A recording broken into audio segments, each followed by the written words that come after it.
I feel like we've just been on another plane all morning. And so we're going to keep that up.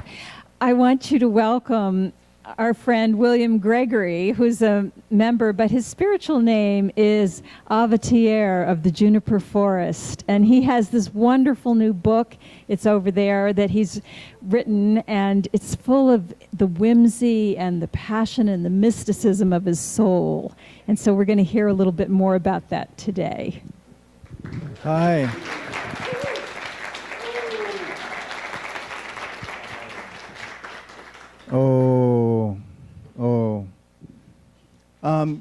I remember an evening, actually it was late at night, when my sons were little, and I was up watching TV. I work nights, so sleeping at night isn't easy for me. But my son was 5 or 6, Gail, and he came out and sat with me on the couch. He was having a bad dream, and we were sitting there, and we're watching, and a late night commercial came on, and it was asking for money for Africa, and it had a picture of a mother who was emaciated, holding a baby who was emaciated. And my son looked at me and he says, "Is that happening right now?" And I said, "Well, yeah, that's happening right now." And he looked at me as if to say, "Are you okay with that?" And I tried explaining this to him in a way that wasn't going to destroy him or wasn't going to make him feel apathetic. And that brought up a lot for me because I was born a poet. It's not something I try to do. It just happens. And I was born with a real sense of justice. And it just reminded me of being a little kid, you know, becoming aware of the world and looking out and feeling destroyed about what's happening. And all the grown-ups going along, just going with it. And I remember I always felt really bitter about that. And in fact, I withdrew as a child. I just kind of withdrew from the world into my own little fantasy place where I could be happy in my private moments. And I remember, you know, growing up and going through high school and getting out of high school and pretty much being with the program. I mean, I was going to nail it. I worked really hard in my 20s, and I thought, when I buy this car, it'll make it okay, and I will have arrived. Or when I buy this house, it'll be okay, and I will have arrived. Or when I get married, it'll be okay, and I will have arrived. When I have kids, it will be okay, and I will have arrived. And I kept coming up empty. And I clearly remember one time when my boys were little, just realizing how I had no clue what the hell I was doing. And they looked at me like I knew everything, and that brought a lot of compassion from my parents, because my parents were just scared little kids who grew up and made babies along the way, and I was one of those babies. And I remember I wasn't finding an answer through religion, and so I made a pact just to start writing down things that felt whole, that felt true, that felt delightful. And there's an old Sufi saying that says, whatever gifts that have been given to you, give them away, and they will set you free. Whatever gifts that have been given to you, withhold those gifts, and they will destroy you. And today I choose to give those gifts away. So this poem resulted of me just writing down words and things that felt whole to me. I have a tale to tell, but first I should warn you, because this is a tale that will bring kings to their knees, cause oceans to boil, hearts will be broken, fortunes squandered, wars waged over this very tale. And it will in turn cause soldiers to lay down their arms, turn around from battle eagerly seeking home. And this tale is consistently about lullabies, butterflies, hummingbirds, fairy tales, waterfalls, rainbows, and shooting stars, peaches, mangoes, cherries, strawberries, and slow, wet kisses in the sultry summer sunset, or kisses from a mother, or kisses from a baby, or whatever that is. And whatever that is, I want to swim in it naked. I want to pour it into my beverage and sip it slowly on a Sunday morning. I want to spread it over my golden brown toast and eat it in small bites. Whatever that is noble and true, whatever that is kind and compassionate, whatever that is teachable and patient, whatever that is loving and honest, whatever that is, whatever those words are reaching for, I'm reaching for it too. So hook me up, because I'm so down.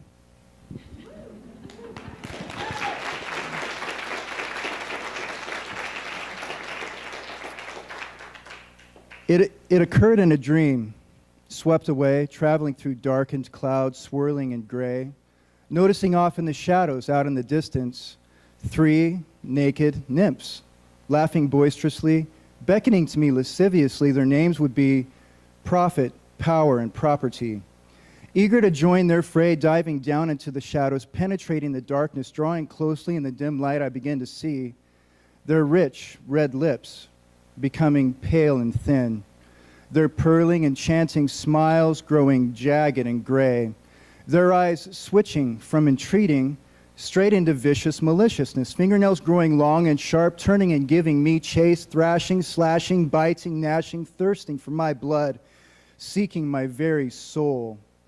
Stricken in panic, paralyzed with fear, searching down deep into the recesses of my memory for anything I can find that is impervious to shadow, 3 things come to me. Ideas or concepts, they would be love, truth, integrity. Uttering these 3 words out loud, a beam of light rips through my darkness, and I stare intently into the brightest brightness of this light, saying, "Take me there. I want to go there." And then there becomes here, and I'm in this room of iridescent liquid light. A voice emanates from this light, and she says to me, "Child of humanity, the first thing you must understand, the only true power you possess is your consciousness. But before you may manifest this infinite power of consciousness, you must become conscious. So wake up, sweetheart, and remember who you are." And I asked, "What is consciousness?"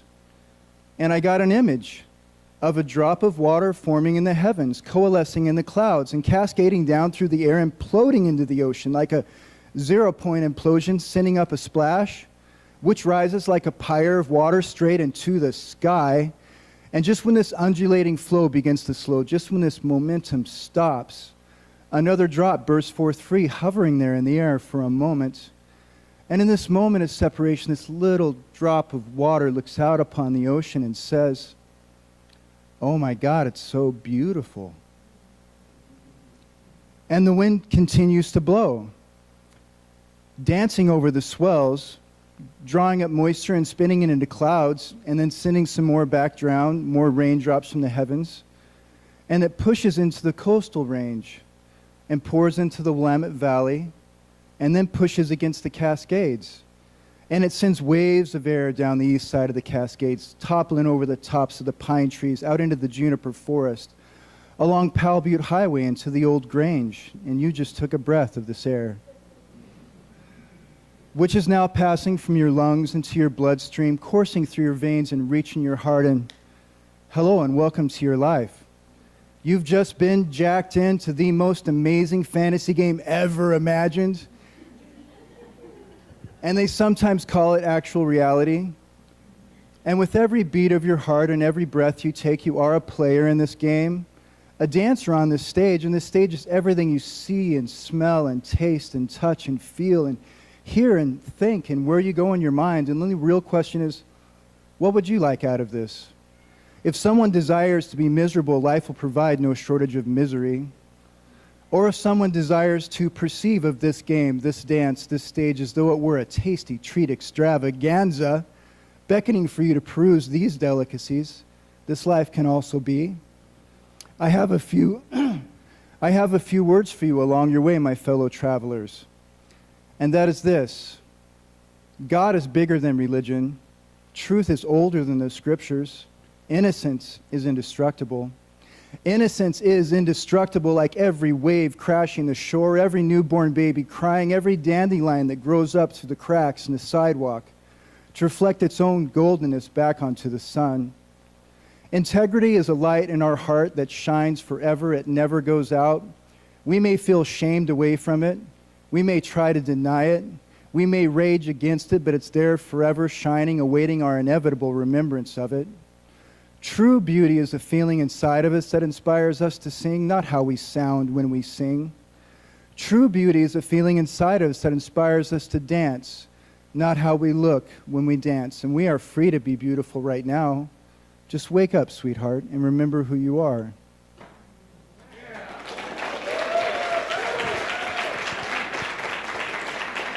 I'm not done.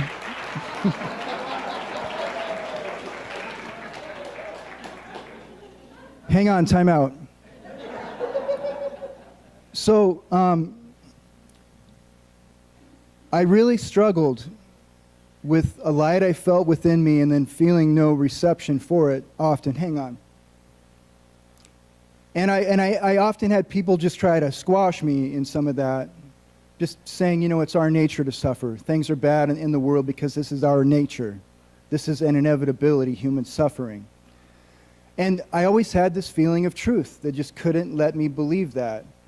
And I started, you know, praying and meditating and asking questions and getting answers in dreams. And sometimes I would get riddles. And I remember, you know, like I remember asking why. You know, why? And one of the answers to that I got was that why is a question to an answer that I'm resisting.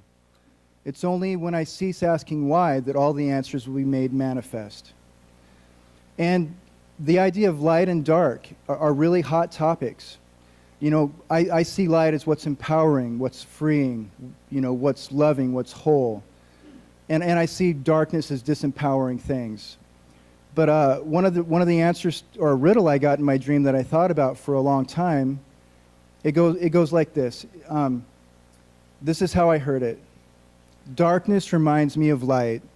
Fear reminds me of love. Weakness reminds me of strength. Darkness reminds me of light. Fear reminds me of love. Weakness reminds me of strength. It is only because we come from light that darkness is unclear. It is only because we come from love that fear is uncomfortable. It is only because we are designed to be free that any degree of helplessness we find to be so disgusting. Darkness reminds us of light. Fear reminds us of love. Weakness reminds us of strength. Thank you very much.